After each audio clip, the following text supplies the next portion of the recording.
That great IP together with that great game was just such an exciting opportunity. There is a lot of really dense detail in this trailer. It bears up to repeated watching. So we've worked on lots of games at Maverick over our 20 years, but there was something really attractive about this proposition. We knew that the Games Workshop world, that world of high fantasy with Warhammer, was something that would transfer really, really well into Total War kind of instantly. Anyone who sees that can see that it's just this match made in heaven.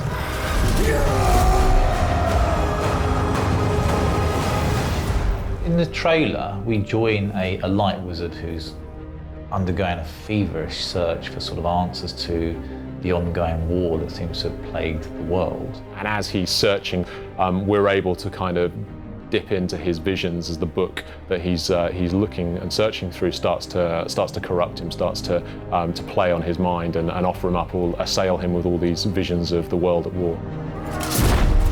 We're our own worst critics about the kind of detail that we put into our games and the assets that we create to promote them. And so we really wanted to get every single little detail right.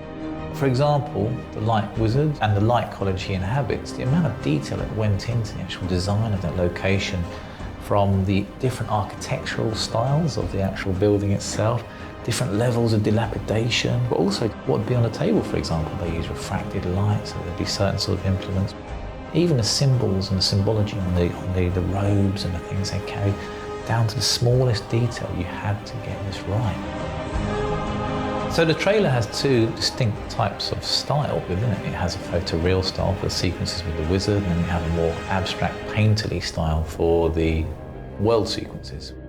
Warhammer world is quite heavily stylized. Everything is slightly oversized. And because this is the world of the book, this is the world like inside of the story, we decided to make it a little more painterly, a little less real. So we chose a photoreal style for the trailer, for the wizard particularly, because we wanted people to relate to him as a character. I think the biggest challenge of the project was to really capture the reality of the character. And we have amazing tools right now. We've got great mock-ups, we've got great performance capture and a lot of other techniques. But it really doesn't capture everything. So our answer was actually to shoot everything with the same actor who was the base for the scan for the light wizard. And we actually played the whole thing, trying to get the same angles and the same editing as in the final film. We used it as a reference for the animators so they can see all these little shakes of the hands, all these little shakes of the face, which normally are filtered out during the process of normal performance capture.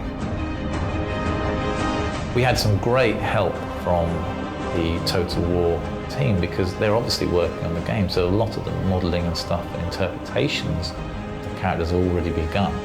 It was actually a pleasure to work with such amazing assets. We didn't have to design any things, we just had to use the existing high-resolution assets from the game and just add a layer of reality over it. When it came to audio for the trailer, we're really lucky to have a BAFTA award-winning department here at Creative Assembly. It was definitely a challenge to work with the kind of creatures and the world that we had, because they've been seen a lot, but not many times have they been heard. So all of the sound design was done bespoke. We used our own voices, actors' voices. Audio has a real key part to bringing the creatures to life because it just adds that kind of sense of reality. One of the big challenges for the trailer was in depicting chaos accurately. It's not something that's been seen a lot moving over the last 25 years, so it's really interesting and uniquely challenging to get that on screen.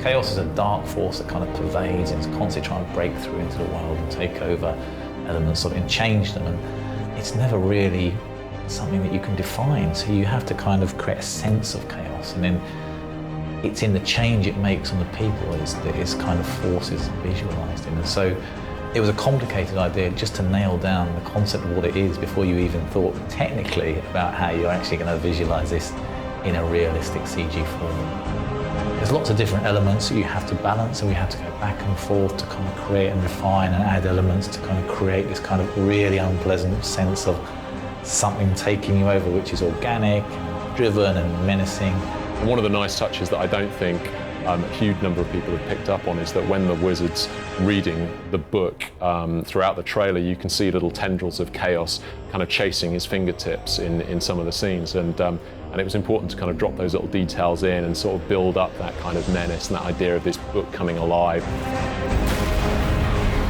There's lots of highlights when you work across a project such as this. I think the bit that sums up most is probably just the moment where the camera moves wide to show the green skin hordes moving towards the human forces with wyverns and giants and fireballs.